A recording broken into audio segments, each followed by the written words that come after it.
Kao smo mi u svojoj kući, vi ćete doći do nas, a trebate da pređete most. I sad, ne, ti. Dobro, tako ćemo. Da dođete do nas. I upoznamo se tu. Pa ne, mi smo drugari, pa dolazi. Može. Halo, Mija. Halo, hoćete da se dođete do nas? Može, ja sam to htjela da pitam. Mi ćemo da dođemo do vas. Hajde, idemo. Ajde, Mika, idemo. Dobro, vidimo se, ajde brzo dođete, hoćemo malo si igramo, dosadno. Dobro, ciao. Ćao. A gdje smo? Nije ovo njihova kuća. Ne znam, mislim da smo se izgubili. Čudno mi je da ih ovako dugo čeka, moramo da ih pozovemo. Vuk, pozove ih.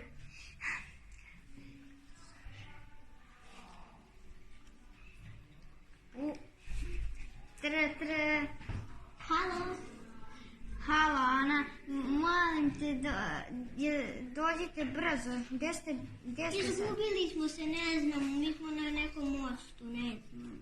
Ajde, mi ćemo sad da krenemo kama vašoj kući, a vi se polako vratite kako znate i onda ćemo se tu sresti i zajedno ćemo otići kod nas.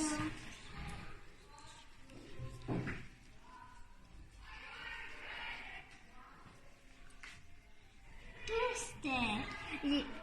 Sreli smo se, ja sam vam rekli. Ajde, idemo sada kod nas pa ćemo onda u park. Može, hajde idemo. Čega ćemo prvo da se igramo? Jure.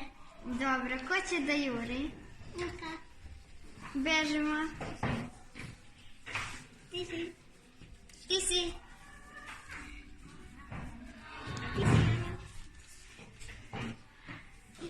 Ti si. Sad smo se malo umorili, ja i Mija.